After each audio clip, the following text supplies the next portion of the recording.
मैंने अपनी माँ जैसी तरहदार, खैर हम सब अपनी माँ हमारी सबकी अच्छी होती है, माँ तो लेकिन वैसे मैं दुनियावी एक पैमाना बता देता हूँ। मेरे हम 5 भाई हैं, पांचों भाई इकट्ठे रहते हैं साथ साथ घरों में, और पोर्शन साथ साथ हैं, और अम्मा की आज तक किसी बहू से कभी लड़ाई नहीं हुई। अल्लाह अकबर। आप बहनें तो ब्याह दी ना। अभी कितनी बहनें? 2 बहनें। और आप किस नंबर पे? मैं बड़े भाई से छोटा हूँ, मतलब एक भाई बड़े हैं मुझसे, एक मैं हूँ, मेरे बाद एक बहन है, ठीक है, उसके बाद एक भाई, 2 भाई हैं, उसके बाद एक बहन है, फिर एक भाई है। बिल्कुल ठीक है। ये मैं जानना चाह रहा हूँ, अभी आपने जब नजीब तरफ़ैन की भी बात की, फिर वो सोहेल बट की, लेकिन उनके अंदर इतनी तवाज़ो और इतना मिटा हुआ होना है, अब मुझे नहीं पता कि उसका सोर्स कैसे। जैसे आपने बहुत सारे लोग देखे होंगे जिनमें होता है वो फिर रोब बताते हैं, लेकिन वो तो मैंने तबस्सुम देखी हमेशा उनके चेहरे पर। ये ऐसा ही है, मेरी फाइंडिंग ठीक है अगर मैं आपसे पूछूँ तो? मैं आपको बताता हूँ कि जब हम चीज़ें सीख रहे होते हैं ना, छोटे होते हैं, उस वक्त हम कुछ और सोच रहे होते हैं, हमारे सामने बात कुछ और आती है। अब अम्मा ने हमें बचपन से कहना कि बेटा खाने पे कभी नहीं मरना, कहीं भी चले जाओ, खाने पे कभी नहीं मरना और इज्जत नहीं गंवानी। अल्लाह। अब मैं सोचता था, मतलब मैं कौन सा ऐसा काम करूँगा कि मेरी इज्जत चली जाएगी, और खाने पे क्यों नहीं मरना, भाई किसी के घर गए में है, उसने खाना रखा है तो क्यों ना खाएं। तो मैं कई दफ़ा देखता था कि अम्मा को लेकर गया, वो गए, हालांकि दोपहर का टाइम है, वो खाना भी ले आए, नहीं हमने तो लेट नाश्ता किया, नहीं खा के ही, और घर आती अंडे फेंट के और हमें बना के दे रही हैं। उस वक्त नहीं समझ आती थी, जब उस मैं वक्त तो बड़े विलन से लगते हैं शायद कि क्यों हमें ये तो सामने तो पड़ा हुआ है। वो भी तो आए थे हमारे घर खाने, हम तो इस तरह से सोचते हैं। बिल्कुल ठीक है, बच्चा जैसे सोचता है। ये चीज़ें वक्त गुजरने के साथ साथ फिर आपको समझ आती हैं कि इज्जत कैसे नहीं गंवानी। हम एक बात करके इज्जत गंवा देते हैं, पता है आपको, एक बात करके, एक जेस्चर दे के गवा देते हैं, एक गाली निकाल के गवा देते हैं, या एक ऐसी हरकत कर देते हैं, एक ऐसी, मतलब मेरी माँ ने मुझे कहा कि बेटा मर जाना, उधार ना मांगना। 30 साल मुझे शोबिज़ में हो गए हैं, कोई एक शख्स मुझे कहता है मैंने कभी उससे उधार लिया हो, कभी भी नहीं हुआ। मुझसे हाथ ऐसे होता ही नहीं है, क्या करूं मैं अपने भाई से, मतलब अगर कभी, अब तो अल्लाह का शुक्र है, लेकिन कभी अगर वक्त आया ना, तो बड़े भाई को या छोटे भाई को कहा कि यार वो इस तरह है तो ज़रा मदद कर दो, होता ही नहीं है। ये सारी चीज़ें माँ से सीखी हैं। अच्छा, मेरी माँ वो माँ है, क्योंकि वो पंजाब की वो वाली माँ नहीं है ना, जी कहती मेरा पुत्र जब भी वो एक्सप्रेशन वाला, मैं यही बात में असल में चाहता। अब हम सब भाइयों ने मिलकर ये कोशिश की, और ख़ास तौर पर मेरा इसमें हाथ है। मैंने अपनी किताब में एक मजमून लिखा गधा के नाम से, उसमें वो सारा मैंने बयान किया अपनी अम्मा का, कि मैं अम्मा को फिर वहाँ तक ले आऊँ कि वो जप्पी भी डालती है मुझसे, और सर पे भी याद। कितने बरस लगे इसमें ये खैजरेज, क्योंकि मैं बिल्कुल समझ रहा हूँ जो आप कह रहे हैं। मेरा ख्याल है 42 बरस लगे मुझे अपनी ज़िंदगी के। अम्मा वो, मतलब मैं आपको बताता हूँ, मैंने अपनी अम्मा को कभी अब्बा के बेड के ऊपर पांतियों में भी बैठे नहीं देखा। और ये पुराना कल्चर में वो बिस्तर पे भी एक वक्त पे बच्चों के सामने नहीं बैठते थे वालिदैन, बिल्कुल ठीक, कभी हुआ ही नहीं है। जैसे हम पुआंदी कह रहे हैं, जैसे आप पाइंती कह रहे हैं, उस तरफ भी नहीं उस तरफ भी नहीं देखा कभी। जिस तरह वो बानो कुसी आपा के सर से, आप देखिए एंड तक बानो आपा वो दुपट्टा ठीक कर लिया, मतलब बूढ़ी हो चुकी थी और उनको वक्त पड़ा हुआ था कि वो दुपट्टा कहीं सर से ना सिरक जाए। तो मेरी माँ के हाथों से कभी भी अखलाकियात नहीं सिरके। लेकिन अगर मैं फिर आपसे पूछूं, जो हमने आपसे भी वो जाना, उन्होंने बड़े चैलेंजेस के साथ जिंदगी गुजारी है, having that kind of package, और फिर हम पार्टीशन देखें और सारा जिंदगी का। देखिए जी, तो आपको क्या लगता है ये कितना मुश्किल और चैलेंजिंग था, मतलब बच्चों को रेस करना और सारा, आप कैसे देखते हैं? वैसे तो आप चूंकि एक नबाज हैं, वैसे आपकी माशरे में नज़र, लेकिन अगर मैं आपकी अम्मा के बारे में बात करूं तो क्या कहेंगे? देखिए जी, नवाब बदरुद्दीन नवाब भोपाल को मुसलमानों की तहरीक को, जो पाकिस्तान की तहरीक को सपोर्ट किया करते थे, स्पॉन्सर थे उसके बहुत बड़े।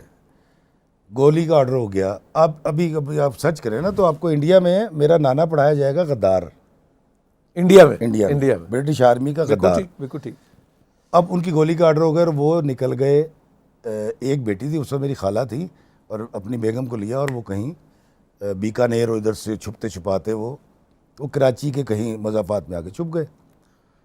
उसी आवड़ तावड़ के दौरान ही मेरी वालदा की पैदाइश हुई, कराची के मज़ाफ़ात में कहीं, और इत्तेफाक से अल्लाह ताला ने उनकी जान बचा ली कि पाकिस्तान बन गया। जब पाकिस्तान बन गया तो अब ये छोटी बेटियां, अब 2 बेटियां, नवाब साहब ने शादी तो करनी नहीं, नवाबजादियां जिन्हें आप कहेंगे, हाँ उनकी नवाब बेटी तो रॉयल ब्लड। अब नवाब साहब के पास हुनर तो कोई भी नहीं था, लिखना पढ़ना जानते थे, उस दौर के क्या क्या फाजिल लिखना थे पढ़ना वो। होगा, क्या बात। अब क्या करते थे कि एक किराए का मकान ले रखा था कराची में, और सारे काम नवाब साहब को करने पड़ते थे जो उन्होंने कभी ज़िंदगी में नहीं किए थे। तो और बेटियां हैं, मज़े की बात, शादी भी नहीं कर रहे क्योंकि बेटियां हैं, और उम्र का शायद वो हिस्सा भी है कि अब शायद वो शादी ना करें।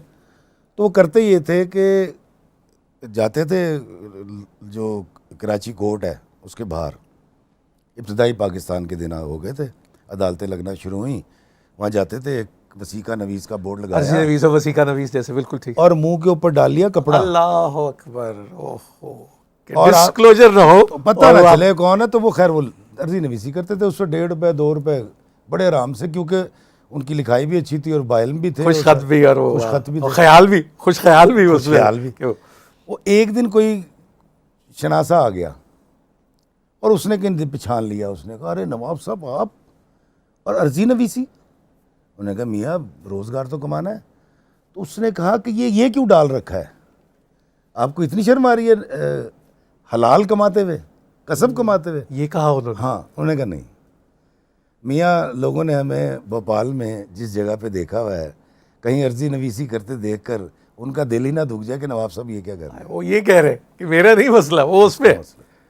अब मेरा नाना अगर ये वाली सोच रखता है कि उनको इस हालत में देखकर सामने वाले, क्योंकि देखें ये तो आपको भी पता नूर भाई, हमने जिसको पीक पे देखा हो, नहीं जब जी, उसको नॉट ज़वाल में इजी सर, नॉट इजी। ये तो उसको नवाब साहब को इस बात में कुछ नहीं था। फिर नवाब से जब डेथ हो गई तो दरअसल पटौदी ख़ानदान जो है इनके साले हैं ना, पटौदी ख़ानदान नवाब साहब के साले हैं।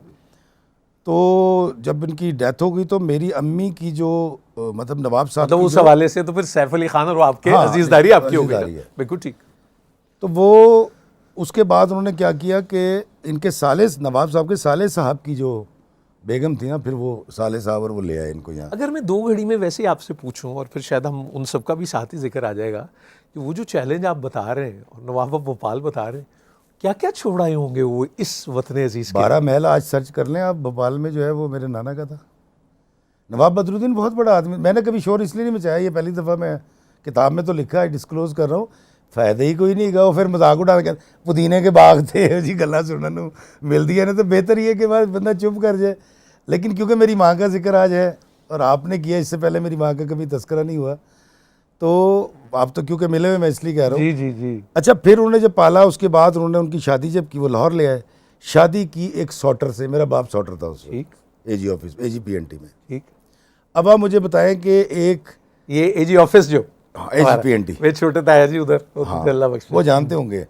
अब एजी पीएनटी में एक सॉटर है, उससे शादी कर दी। अब वो क्योंकि मैं कोई इतराज़ नहीं कर रहा, उनकी तो बड़ी मेहरबानी है कि उन्होंने 2 बच्चियों को ब्याया, शादी की पाल के। तो मैं तो उन सारी फैमिली का, जो भी अभी ज़िंदा है, मैं उनका शुक्रगुजार हूँ, अपने रिश्ते के मामूओं का। अच्छा, अब वो ब्याह दिया, वो जब ब्याह के जिस हवेली में गई हैं, वो हिंदुओं की पुरानी हवेली है और एक एक कमरे के अंदर सारे रहते हैं। अब वहाँ भैंस भी बंधी हुई है और वहाँ वाशरूम जो है वो छत के ऊपर है, वो जो एक लहदा से हो जाके रिवायत, एक ही वो सारा। अब ये और तरह की बच्ची और तरह का माहौल और तरह की नशिस्त बर्खास्त, मतलब एक टिपिकल जो, क्योंकि मेरे दादा का ताल्लुक जो है, मैं बता दूँ, वो था क्या कहते हैं, अल्ताफ़ हुसैन हाली की उनकी दीवार सांझी थी। अच्छा जी, मेरे परदादा, यानी हम साये आपके परदादा हाली के। पीर जी उमर दराज, बिल्कुल ठीक। पीर जी उमर दराज क्या, जब बेटा पैदा हुआ तो उन्होंने अल्ताफ़ हुसैन अली ने अपने नाम पे मेरे दादा का नाम अल्ताफ़ रखा। अल्लाह, तो ये दोस्ती थी। अब एक तरफ से तहरीक आज़ादी के मुजाहिदीन और एक तरफ तहरीक आज़ादी का स्पॉन्सर, मतलब ये एक सूरत हाल थी। और वो जब यहाँ आए, लेकिन क्योंकि वो बड़ा फ़र्क होता है, आपको भी पता है, कि एक अच्छा नशिस्त बर्खास्त और उसका ख्याल रखने वाले लोग, और एक थल्ले आवाज़ है कि ये चीनी देना ज़रा, आटा का एक पेड़ा दे दो, वो वाला। अब मेरी अम्मी को बड़ा बुरा लगता था।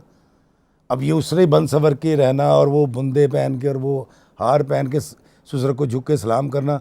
अब उनकी रवायती सुबह जागते ही सलाम करना, जी सलाम हो, आदाब होगा, आदाब तस्लीम। अब वो था ही नहीं हमारे दादकों की